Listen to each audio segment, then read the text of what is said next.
Salve, salve, gente boa! Seja bem-vindo, seja muito bem-vindo ao nosso canal.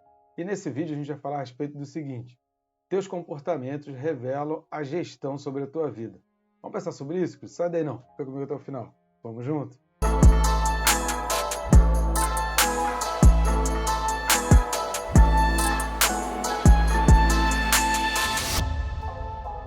Antes de mais nada, né, não deixe de se inscrever no canal. É rápido e fácil. Está esperando o quê?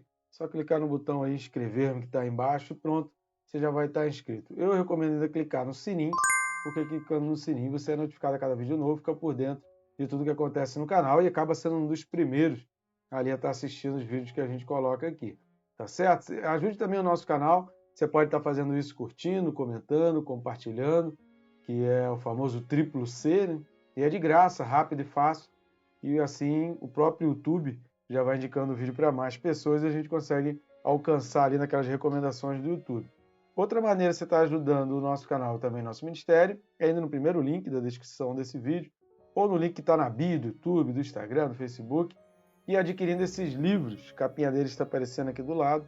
São livros que eu tenho certeza vai ser bênção para a tua vida, né? Quem se importa com Deus ajuda muito naqueles questionamentos, onde estava Deus quando aconteceu aquela catástrofe, aquela tragédia, aquela perda, aquele acidente, por que Deus permitiu, será que Deus realmente está preocupado comigo, será que Deus realmente está olhando para mim? Então esse livro vai ajudar bastante. O outro livro, Perca Peso Tirando a Trave do Olho, ajuda a gente a ter um olhar diferente com o outro, né? A gente vive tempos em que as pessoas são tão rápidas para fazer condenações e vereditos sobre o outro, mas não para refletir, nem sabe nem quer saber o que a Bíblia orienta a fazer nessas situações, né? Então a gente é rápido demais para tentar tirar o cisco do olho do outro, mas a trave no nosso olho a gente é bem lento para tirar, tá certo?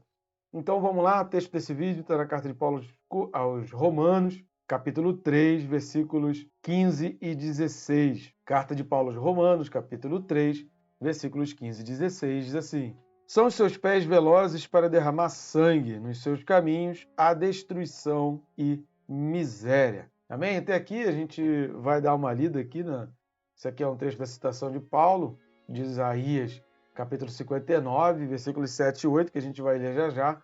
Mas antes, sempre lembrando, a gente já falou aqui em alguns vídeos para trás, além de Paulo estar citando aqui a tradução que veio do hebraico para o grego, Paulo está citando de cabeça, né? Porque para ele mencionar um texto, conforme escrevia a carta, ele precisava sair do seu lugar e ir lá consultar as cópias. E era muito difícil ter todas as cópias, chegar num lugar, né? E ele estava bem distante. Então aqui ele estava citando de memória. Obviamente que a gente não pode exigir, né, um texto idêntico ao que está lá no Antigo Testamento, né? Isso aí é óbvio. Mas vamos lá. Isaías, capítulo 59, versículos 7 e 8. Livro do profeta Isaías, capítulo 59, versículos 7 e 8, fala assim: os seus pés correm para o mal, são velozes para derramar o sangue inocente. Os seus pensamentos são pensamentos de iniquidade. Nos seus caminhos há desolação e abatimento. Desconhecem o caminho da paz, nem há justiça nos seus passos. Fizeram para si veredas tortuosas. Quem anda por elas não conhece a paz.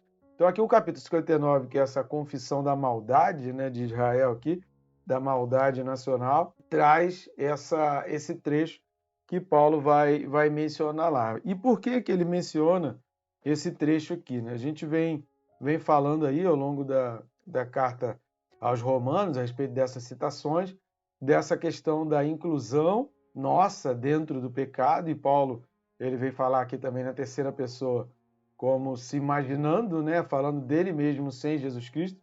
Todos nós nos extraviamos, todos nós estamos afastados e fora da presença de Jesus Cristo.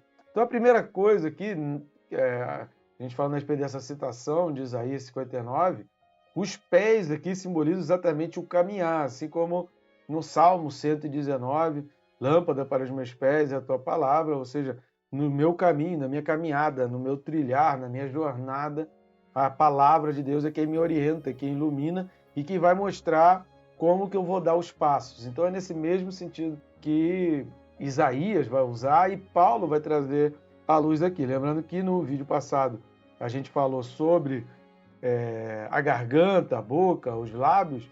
E agora Paulo está trazendo sobre essa questão dos pés, né, do caminhar, da jornada que está sendo trilhado e dos passos que estão sendo dados. Ou seja, o teu comportamento, as tuas atitudes em relação ao outro, e aí aqui citando a enciclopédia Bacon, né, o homem gerido por sua corrupção e seus próprios desejos e vontades, agem sem consideração para com o seu próximo, sem medo de comprometer o seu bem-estar ou até mesmo a sua vida. Ele oprime o seu irmão e enche a sua vida de infelicidade, de modo que o caminho marcado por tal procedimento é regado pelas lágrimas dos outros. Ou seja, esses pés, esse caminhar de uma pessoa sem Deus, lembrando que as citações de Paulo aqui trazem à luz isso, uma pessoa sem Deus, uma pessoa que ainda não se converteu a Jesus Cristo, segue esse parâmetro, segue esse modus operandi de viver em busca e fazendo mal sem a consideração com relação aos outros. Repare que Paulo está falando desse homem sem Deus, citando ali Isaías, que era aquele pecado ali nacional, dos pés para derramar sangue, e aí a expressão aqui derramar sangue é exatamente de fazer maldade. Nem sempre diretamente. Às vezes o consentimento e a aceitação e a passividade diante de coisas que a gente vai vendo, isso já dá essa cumplicidade e coautoria, né? Então, se eu me calo, se eu estou vendo as coisas, eu tenho o poder de agir, como o presidente da Câmara do Brasil hoje, ele tem o poder de agir, ele tem o poder de fazer alguma mudança. Ele não age, ele não faz, e aí amanhã pode ser tarde demais, nem ele vai ter mais poder, né? E essa que é a grande questão. Então, essa passividade gera não só uma cumplicidade, como também uma coautoria de todos os crimes, de tudo que está sendo feito, né? Se eu tenho poder para evitar um crime e não faço, eu acabo me tornando também coautor dos crimes que começam, então, a acontecer ali. Segunda coisa que a gente vai observar nessas citações é essa expressão velozes.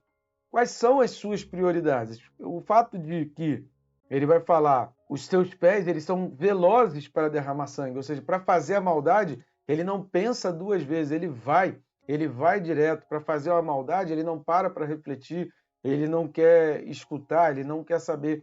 Essa velocidade nesse aspecto de ser veloz vai trazer esse desígnio de que age sem pensar, talvez por impulso, por emoção, pela carne, mas age ali sem ponderar, sem pesar, e isso é iniquidade. Quando se faz o mal sem parar, sem pensar, sem querer escutar ali o contraditório, o outro, o nome disso é iniquidade. E a gente precisa parar para pensar quais são as nossas prioridades.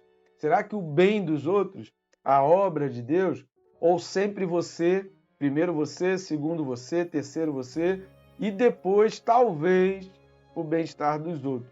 Essa ordem de prioridades é que a gente tem que parar para pensar, porque quando a gente para refletir e começa a enxergar o outro, a gente já não age mais com esse ímpeto, com essa velocidade para poder fazer o mal. Às vezes, na maioria das vezes, o crente absorve o mal. Jesus ele fez isso. Jesus ele carregou sobre si as nossas iniquidades, as nossas dores. Todos os pecados da humanidade estavam sobre ele. E aí, através das suas pisaduras, das suas feridas, é que nós fomos, então, curados, nós fomos sarados. A terceira coisa que a gente vai observar aqui é que Paulo aqui ele está descrevendo o homem sem Jesus, né? A gente já mencionou isso no início, e nós não podemos encaixar isso na nossa vida. Se a gente conseguir fazer esse encaixe, alguma coisa está errada.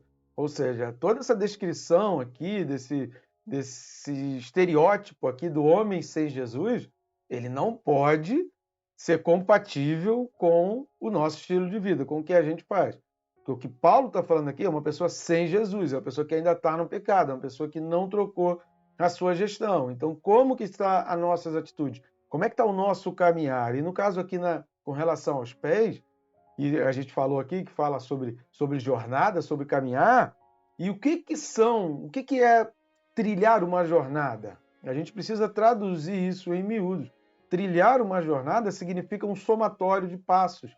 Passos significa atitudes, ou seja, numa determinada direção. Então eu vou tomando atitudes numa determinada direção. É uma analogia. A analogia do caminhar sobre uma estrada, seguindo numa direção, é a analogia das nossas atitudes, ou seja, as minhas atitudes conforme eu tenho uma atitude com relação ao outro, conforme as coisas que eu falo, as coisas que eu decido, as coisas que eu escolho fazer, escutar, falar, isso vai me colocando numa direção, isso vai me colocando num lado da história, isso vai me colocando num lado de uma ideologia, isso vai me encaixando dentro de um estereótipo de uma ideologia. E o que Paulo está falando aqui é que se todas essas coisas, né, ou pelo menos parte delas, a nossa vida ainda se encaixa nisso, alguma coisa está errada. A gente precisa ler isso daqui e falar, não, a minha vida ela caminha de um modo diferente, a minha vida segue, então, um rumo diferente. Então, as nossas atitudes elas vão revelar quem é que está gerindo realmente a nossa vida. Porque se é Deus, eu vou dar preferência para Deus. Se Deus está controlando a minha vida, se Deus é quem toma a direção, se os meus passos, como diz lá no Salmo 119, são iluminados pela palavra de Deus, são guiados pela palavra de Deus, eu consulto a palavra de Deus, ou eu tenho a palavra de Deus já fixada na minha mente antes de tomar as decisões, antes de seguir o rumo, então, realmente, Deus assumiu a gestão da minha vida. Do contrário, a minha gestão da minha vida ainda está nas coisas do mundo, ainda está nas minhas próprias vontades, ainda está nos meus desejos. Eu preciso mostrar isso através das minhas atitudes. E às vezes é quando surge uma oportunidade ou num momento de escolha que a gente realmente mostra quem a gente é. A gente não precisa ser veloz demais para determinadas situações ou para determinadas conclusões. A gente precisa parar para pensar. Tardio em irar-se. Esse tardio em irar-se é exatamente o oposto do velozes aqui para derramar sangue. Ou seja, eu estou adiando, eu vou pensar primeiro, eu vou avaliar primeiro, eu vou orar primeiro, eu vou perguntar a Deus qual é a direção, eu vou perguntar a Deus um esclarecimento. Isso é sobriedade, isso é agir conforme a Bíblia. Não veloz demais para trazer uma acusação, para fazer algo que vá contrário à verdade, ou que a gente sabe que vai ser compatível com a iniquidade, que é agir sem ponderar, agir sem pesar, agir sem escutar, julgar, ouvindo apenas um dos lados da história. Tá bom, gente boa?